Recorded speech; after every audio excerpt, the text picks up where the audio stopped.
اچھا، پھر امام مہدی دنیا میں جب آئیں گے، پیدا ہو کر مدینہ میں رہیں گے، اور خلافت کی بات پہ امیر المؤمنین کا اس وقت کے حکمران کا انتقال ہو جائے گا،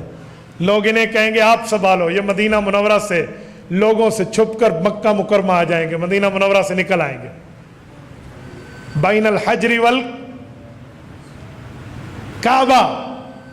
حجر اسود اور کعبہ کے ایک کنارے کے درمیان انہیں پہچانا جائے گا،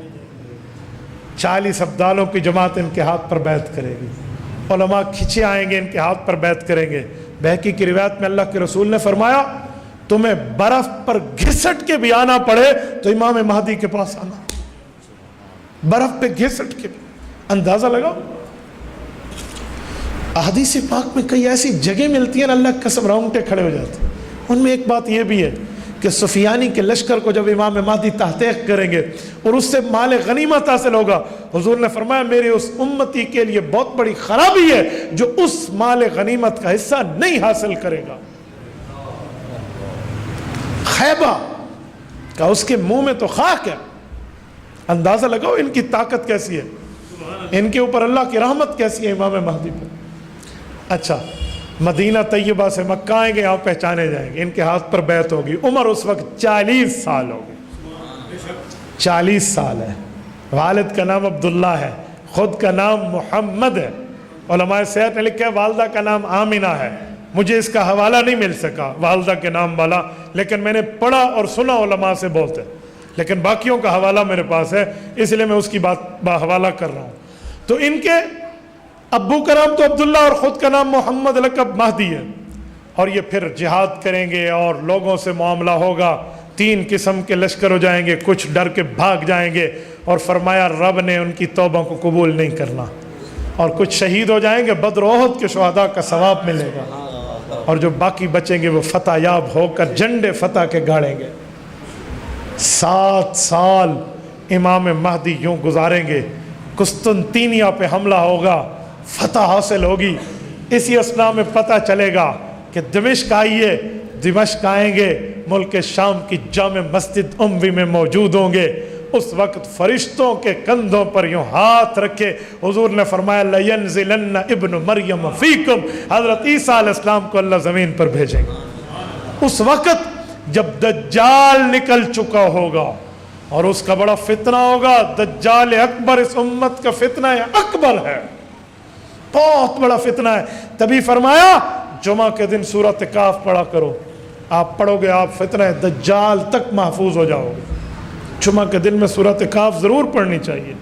خصوصاً جو فتنوں کے خلاف کام کرنے والے حضرات ہیں انہیں تو ضرور پڑھنی چاہیے۔ میرے دوستو، حضرت امام مہدی حضرت عیسیٰ علیہ السلام کو فرمائیں گے نماز پڑھائیے، حضرت عیسیٰ فرمائیں گے نماز آپ ہی نے پڑھانی ہے کیونکہ تم رسول اللہ کے امتی ہو، میں نبی اپنے دور کا ہوں، میں بنی اسرائیل کا ہوں، اب تو حضور کا تابعدار بن کے آیا ہوں۔ پہلی نماز امام مہدی پڑھائیں گے، پھر کبھی حضرت عیسیٰ بھی پڑھا لیں گے تو کوئی نہیں مسئلہ، ان دونوں کا ساتھ 2 سال کا اکٹھا ہوگا۔ امام مہدی کی عمر 49 سال، ایک کم 50 سال ہوگی کہ وہ وفات پائیں گے دجال کے قتال کے بعد، اور ان کا جنازہ حضرت عیسیٰ علیہ السلام پڑھائیں گے، اور اس کے بعد حضرت عیسیٰ علیہ السلام 43 سال، 2 سال امام مہدی کے ساتھ 43 بعد 45 سال اس دھرتی پر رہیں گے۔ حدیث پاک میں ان کی شادی ہوگی، ان کی اولاد ہوگی، اور وہ رسول اللہ کی قبر اطہر پہ آ کر جب سلام کریں گے حضور نے فرمایا میں ان کے سلام کا جواب دوں گا، اور پھر رسول پاک کے روضہ اقدس پہ ان کی قبر بنے گی۔ عقیدہ حیات انبیاء، عقیدہ حیات النبی، خلافت راشدہ۔ حضرت امام مہدی کا یہ ظہور ہے، یہ پہچان ہے، یہ تعارف ہے، یوں نہیں ہے کہ کوئی راہ جاتا کہہ دے میں مہدی ہوں تو اگلے مان جائے بھی تو مہدی ہے۔ بھائی شریعت نے جو بات کی ہے اس کے دلائل بھی دیے، اس کے معاملات بھی ہے، اور یہ اس امت کے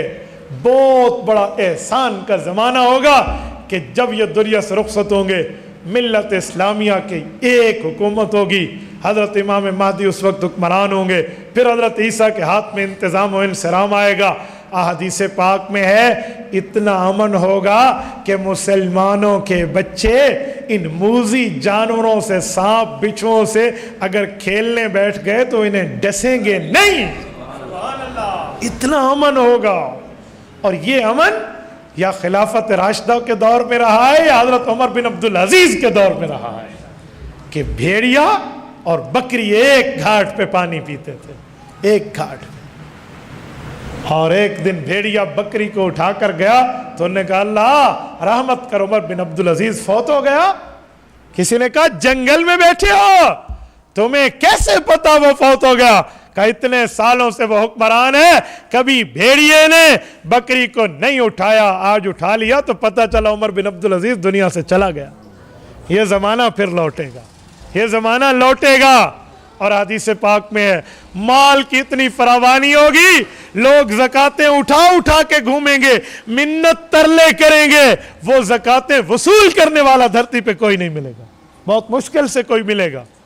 عام طور پہ نہیں مل پائے گا۔ تو میرے دوستو یہ زمانہ آنا ہے، یہ امام مہدی اور حضرت عیسیٰ کا دور ہے۔ تبارك الذي نزل الفرقان على عبده ليكون للعالمين نذيرا